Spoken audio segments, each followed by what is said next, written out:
Philadelphia Eagles select Devontae Smith, wide receiver, Alabama.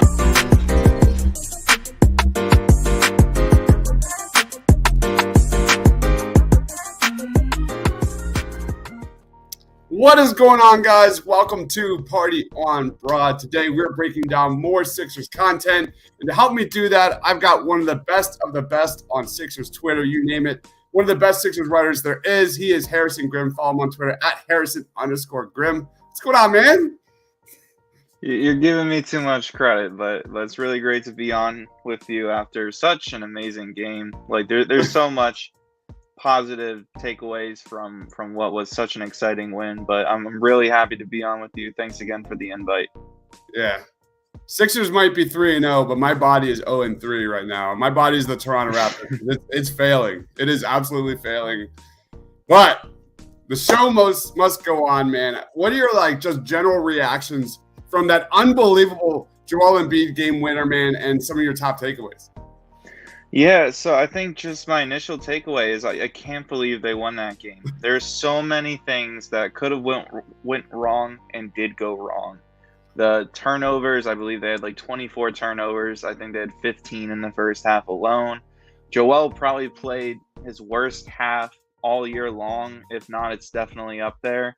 And he finished the game with some absurd stat line, 30 and 11 or something like that. So, and James Harden fouled out too. The list just goes on, and it's incredible that the game was even close, let alone them winning. So that's my initial takeaway.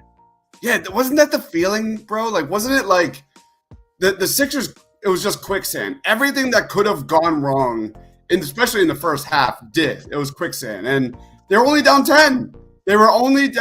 And sure enough, they clawed their way. James Harden, Joel Embiid got it going in that third quarter. But my main takeaway when I think about it, they can easily end this series in 2 games, which means there's no game 6 on the day of the first round of the NFL draft, which is amazing. As a huge draft guy, I can't handle both at the same time. That would literally destroy my soul. And then 2, it was just so rewarding. This was probably, on the court, it was an amazing top 5 Sixers moment of my life. But to see, I wish I was there in the stadium to see the reaction of the Raptors fans, because they were on Joel Embiid that entire game, the boos, everything, the swearing, it was insane. And sure enough, Embiid rallied the troops and got the job done, man. It was awesome. It was just extremely rewarding game. I posted a reaction video of us going nuts after that Joel Embiid game winner, man. Just awesome. Just absolutely awesome. The revenge game for sure. Just looking at everything at the end when Joel hit that shot, the video was just so entertaining to watch because everyone just had a different reaction. Raptors fans were heartbroken. Yeah. The Sixers bench was going crazy. I think Doc Rivers even had a small fist pump, which is really funny. But yeah, it was just such a great moment. It was really cool to see play out. There was one video I saw on Twitter where Joel Embiid hits the game winner, is running, and then you see a Raptors fan on courtside, literally just follows knees. His whole, his whole day is shattered. It's gone. Yeah. It was a monumental win for the Sixers, moving to 3-0. Look for the sweep here on Saturday.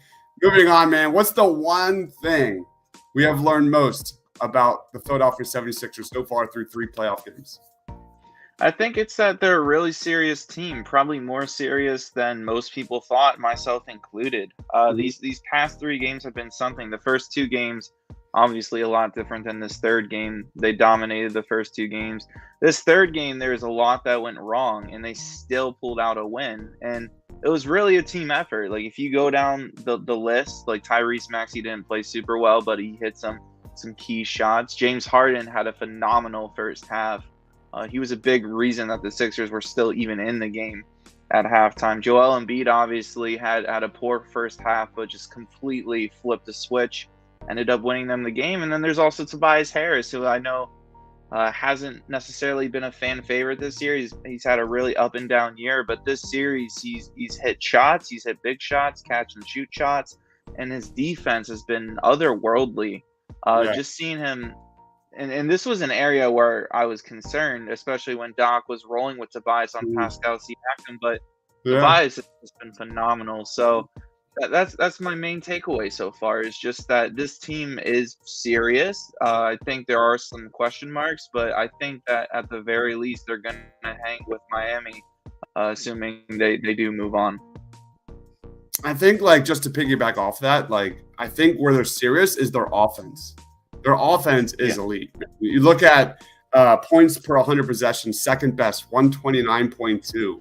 Points per game, third best, 115.2. Offensive rating, second best, 46.2% from three, 50% in the catch and shoot from three, plus 12.7 plus minus, and 61.5 effective field goal percentage as third best. Like, their offensive numbers are astronomical.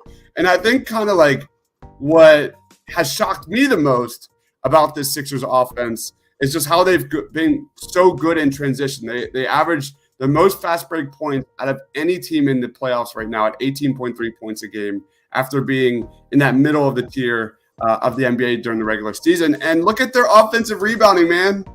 Like, these are supposed to be all strengths of the Toronto Raptors. They're the fifth best offensive rebounding team in the playoffs, while they were dead last in the NBA during the regular season, man. That's a credit to Doc. That's a credit to Doc for getting this team prepared. You know, obviously, I don't know if this is the most prepared Doc Rivers Sixers team I've ever seen. It has to be, because they have been clicking on all cylinders and taking all facets of what makes the Toronto Raptors so good and just flip the script. Yeah, and like Tobias, Doc has been an area of just constant debate, and I'm someone that, you know, isn't necessarily the highest on Doc Rivers, but at the same time, I have to give him credit. The Sixers have looked like a completely different team. I thought that all the game plans and everything from game to game have been good. The rotations have been so much better than last year. So I'm shocked by it, and the rotation too. I don't know if someone talked to Doc about the whole backup center situation, but it's just been incredible to see play out. Yeah. And that kind of leads us into our next question. Pretty much the same kind of stuff. What has surprised you the most about this Raptors versus Sixers series? That's a good question. I think it's that both of these teams look differently than they looked in the regular season. The Raptors, as you pointed to earlier, big transition team that they score in transition.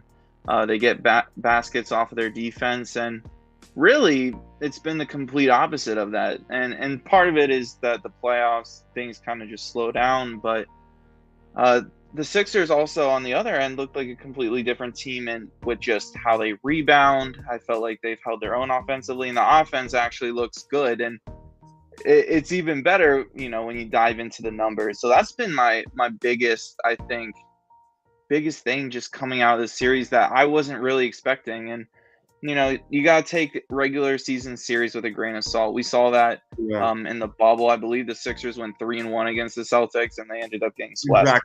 Exactly. Yeah, totally. I've got a few, man. Obviously, it starts at the top. Doc Rivers running laps around Nick Nurse, man. That's got to be it. Not in my wildest dreams did I expect Doc Rivers to make more and do better adjustments against Nick Nurse here. That James Harden, Tyrese Maxey, screen game, pick and roll game has been extremely effective. They've completely exposed Fred VanVleet. They've completely exposed Gary Trent Jr., the kind of the two smaller guys there for the Toronto Raptors. And it's been really good at getting Harden off his switch. It's been really good at, allowing his amazing passing to shine. And on the opposite end, like, it feels like everything that Nick Nurse has done is truly just led to more open corner threes for the Sixers, or more wide open shots. A lot of that is James Harden, which we'll be talking about in a little bit. Any reaction to that? Yeah, I mean, I'm kind of shocked at how stubborn the Raptors have been with their defensive game plan, just not defending corners much at all. It's really just crowd the paint to prevent Joel from doing his things, or from James Harden for driving. I'm a little bit surprised at the reluctance of that. I think also some of it has to do with just the Toronto Raptors roster construction. If you look at their roster, they have a good starting five. And the Sixers have even lucked out with the whole Gary Trent thing. He's obviously not playing at 100%. But the Raptors have a really good starting five, and then you just look at the bench, and it's lackluster at best. And I know the Sixers don't necessarily have a strong bench, but the Raptors really don't. And I think that Nick Nurse playing them big minutes throughout the regular season, throughout the stretch, because keep in mind, this team wasn't a top 6 team for the majority of the season. They really kind of caught fire late. I think some fatigue kind of set in with that. So I think some of it does fall on Nick Nurse. I think there are things that he could be doing better, but at the same time, I think the Raptors roster construction just isn't well-rounded enough for a serious playoff run. Yeah, that Scotty Barnes injury was massive for that roster. And they're hurting. They're absolutely hurting. You can tell. Like, there's something wrong with, obviously, Gary Trent and Fred VanVleet. Like, when James Harden's, like, getting around the corner on you, then, you know, it's just, there's something going on. The other one that I'm really shocked about is Pascal Siakam. You touched on it a little bit, but more so him just being, like, allergic inside the paint. Him just pretending to be this dollar store Kevin Durant. And I'm just shocked because you look at kind of like Pascal Siakam in this series, the dude has more pull-up jumpers than attempts less than 10 feet in this series through 3 games. That blows my mind, especially when you consider how dominant he was against the Sixers at attacking the rim, at penetrating into the paint, beating our guys left and right. And you look at kind of during the regular season, 50% of Siakam's offensive possessions had 3 or more dribbles while shooting 48%. In 3 playoff games here, it's 64% 3 or more dribbles while shooting 37%. Wow. He couldn't even take George Niang off the dribble last night. Like, that's been just a shock to me. I don't know if that's Nick Nurse trying to form Pascal Siakam or evolve him into a player he's not, but I'm shocked he's not attacking the paint. Pascal Siakam had 5. He was over 5 in the second half in overtime yesterday. And this guy was dominating the Sixers. It's crazy. I can't believe it. It really is, especially when you look at the season that he's had. He's an all-NBA player. He should be on an all-NBA team after this season. And again, I don't know if it's fatigue or if the Raptors are just kind of asking him to do too much, because, like, if you look at their roster, especially without Scotty Barnes, there's one guy that's creating for others, and that's Fred VanVleet, and he's also being asked to score 20 plus a game, and that's a huge ask. So Pascal kind of has to fill in that role as well, and even then, you only got 2 guys that are really reliably creating shots for others. So I think it's a little bit of fatigue. I think it's a little bit of Nick Nurse just asking him to do too much, but I'm really shocked at how ineffective Pascal Siakam is, and credit to the guys that are defending him. Joel, Niang's even gotten a little bit of time. Tobias Harris especially, and Doc Rivers for coming up with a game plan against them. Big time, man. Like, Tobias Harris, my last one, and his just evolution of becoming this, like, elite, 3-and-D catch and shoot role player for the Sixers. That's on Doc too, to be able to, like, sit him down and say, this is what we need from you. This is what you do really well. This is what we brought in James Harden to do. And, like, all the best traits, all the best things that Tobias brings has really come out. He's more decisive with the basketball. He's shooting amazing from the catch and shoot. And sure enough, he's able to body Pascal Siakam. Like, you could see his strength. I put out a video earlier on Tobias Harris defending Pascal Siakam, man. Siakam's not getting, or I'll say Tobias Harris is not giving him anything down low. And it's been really impressive.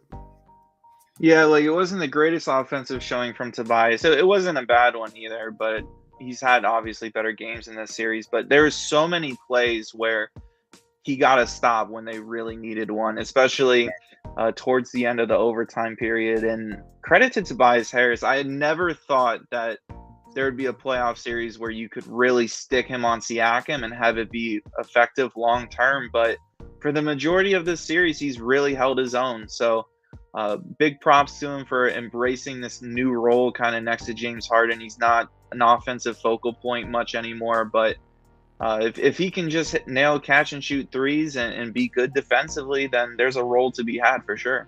Yeah. Let's roll on to Maxi. The rise of Tyrese Maxey. What's been your impression? Because I feel like we keep moving the chains. We keep moving the chains and sticks of how good this kid can be. Like, he's arguably their second best player right now. I think that's all on the table. What's your thoughts? Yeah, I mean, Maxi, it's just incredible how great of a second year he's had. And they kind of had to probably rush him more than they originally were with the whole Ben Simmons thing. But it's been incredible to see him play out. I think there's bits and parts of his game that he can improve on. Defensive consistency, playmaking probably being the biggest two. But if you look at him as an offensive player, it's incredible how great he is for his age. He's efficient from the field. He can score on all three levels. And I'll be honest, after watching him last season, I never really saw him getting to the level he's at as a shooter, let alone in his second year. And he's a 43% shooter, which is crazy for a second-year player. It's just been incredible to see. And, you know, comparing him to past players, it's really hard because originally, towards the beginning of the year, I was like, he's got a little bit of Tony Parker in him, but I think he's a better offensive player than Tony Parker was. Playmaking wise, no, but just scoring ability, I think he is. So it's tough to compare him, but I think he's definitely got a few all-star appearances in the distant future for sure. I agree, man. Like, the shooting's ridiculous. He's shooting really well from three, but the dude has 80 total points in just 50 shots. Wow. 50 shots. Like that's efficiency, man. That's Tony Parker territory. And I think what has been most impressive is his transition game. We didn't see a lot of it. I want to see more of it in game 4, but we didn't see a lot of it in game 3, that the rebound and push the tempo. Like, because you know the Raptors are going to crash the offensive glass. You could just literally see Fred VanVleet in the back shit himself every time that Maxi gets the ball and goes. Man, the guy is just so fast. So he's just an amazing basketball player, man. It's been a joy. I love watching him just get the ball and go, hit the jets. No, not many players have that level of, you know, fifth gear and go. It's awesome. But let's roll into James Harden before we get into some series. Well, I guess where we go from here. But James Harden had his first 3 playoff games with the Sixers. Any thoughts on James Harden?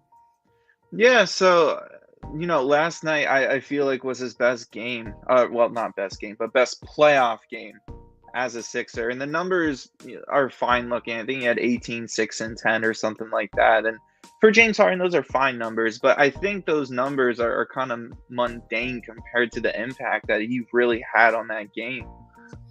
He was generating shots from them when the offense was just stalling out. When Joel was being passive and just kind of turning over the ball. It was a really, really good James Harden performance apart from him fouling out. I felt like he picked up too many fouls in the beginning of the fourth quarter, and thankfully it didn't come back to hurt them. But I feel like we're kind of getting a glimpse of where James Harden is going. And he's not going to be the 30 or 35 point per game scorer that we saw in Houston, but the hope is he can kind of age like a Chris Paul, where he's an incredible playmaker. He can still hit some jump shots, score in a few flurries, but just kind of taking a second or even third scoring role with Joel and Maxi. So I think we're getting kind of a glimpse of that. And I'll tell you what, I'm a lot more confident about him after seeing some playoff games. He can shoot a little bit better for sure, but the impact that he has is really impressive. Yeah, man. I mean, I think that's what's most impressive. What's most impressive about James Harden is the fact that like everyone knew he was going to find open shooters left and right, but the fact that he's able to create separation and get to the rim after struggling so much, especially at the end of this regular season, man, he's penetrating, he's beating guys, he's dribbling around Fred VanVleet, finding guys, hitting them right in their shooting pocket. Like, his passing has been outstanding. He's second in the league in assist points created, second in the league in assists per game. And I think, you know, this Sixers team, they're shooting 50% in the catch and shoot. Huge part of that is my man, James Harden, man. It's been wild. And I know, like, probably ESPN was waiting for a bad Harden game to, like, they already had their article on how washed he is. Nah, man, he's been terrific. Anybody who looks at the box score and it's only 18 points a game, they're not watching the game. They're not watching the game. He's been so impactful on so many levels. So many levels. And I think there's going to be some parts of his game that for the long-term future that he's going to need to adjust. I think he should be taking more mid-range shots. There's bits and pieces. Obviously, you would want him to be a little bit more better defensively. Obviously, he's not known as a defensive stopper by any means, but there's little things that he can just adjust that it's going to help him age well, and it's going to help his role with the Sixers for the foreseeable future. All right, last question, man. Predictions for the rest of the Sixers and Raptors series. Do they sweep it on Saturday? I guess. That's tough. So I originally picked the Sixers to win this series, but I thought it was going to be a lot more difficult, a lot more grueling. I had Sixers in 6. The past 3 games, I'll tell you what, it's really I was wrong about it first and foremost. But the first 2 games, I would be like, yeah, like Sixers in 4. But that game last night was just really tough, and I think even though the Raptors are kind of in a hole that's too deep to get out of, I think they're going to come out and compete. And let's face it, Toronto's a hard place to play in. So I'm going to say Sixers in 5. I think Toronto does steal one, and the Sixers get the gentleman's sweep. Yeah, it's like part of me thinks, like, how do they come back from that loss? Like, how does the Raptors respond? Yeah. Obviously, like, I think if the Sixers can, like, withstand their, first quarter, second quarter, just like they did in Game 3, they should be fine. I think it really just boils down to the Sixers just limiting turnovers. If they're so much better than the Raptors. They're just better. They're beating them on all levels. If they limit turnovers, I just don't see how the Raptors have any chance in this series. I was the exact opposite of you. I thought it was Raptors in 6. I could not be more happy and wrong, period. Like so many different levels. I never expected the Sixers to have more fast break points than the Raptors, to rebound better than the Raptors. Even the hustle plays, like the loose balls, like they're beating them on so many different levels. Even Doc Rivers, pulling Embiid on the perimeter and opening up, lanes for Maxi and Harden to penetrate and find open shooters. Like, this team is clicking, man. And Tobias, my God, like every little every little facet of this Sixers offense is it's amazing.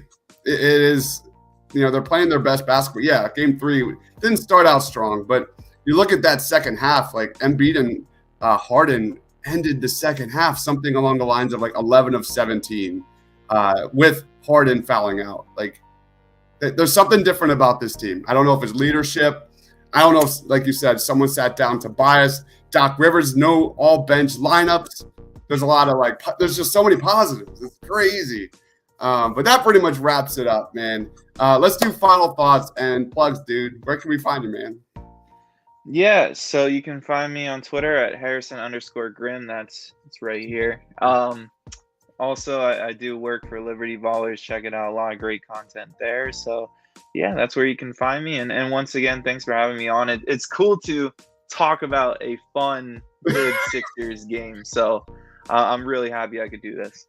Yeah, wasn't that that was Game 3, man? Like the roller, it was a roller coaster. Like that first quarter, I was so bummed. I was getting ready for just an angry post game show, and then it went into you saw a little bit of pick and roll there to end the first half from Embiid and James Harden because there was so much ISO ball. It was killing me. And then the turnovers, it was 12 turnovers in 15 minutes. It was obnoxious. Yeah. And then sure enough, they got it together, man. Just a wild ride. Hopefully Saturday we just steamroll, and then we'll get ready for the NFL draft in the next series. That would be perfect. That'd be absolutely. All right, my man. One of the best Sixers Twitter followers out there, period. Harrison at Harrison_Grim. Liberty Ballers. Check out all of his amazing content, guys. If you're not following him, I promise you're doing it wrong. Thank you, everyone, for watching. Please be sure to smash that subscribe button. For Harrison, for myself, stay awesome, everyone.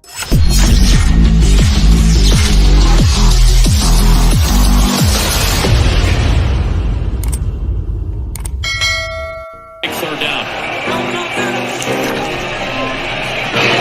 Hurts keeps. Hurts cuts. Hurts has the first down. And Jalen Hurts. But it just put it away for the Eagles. Philadelphia Eagles select Devontae Smith, wide receiver, Alabama.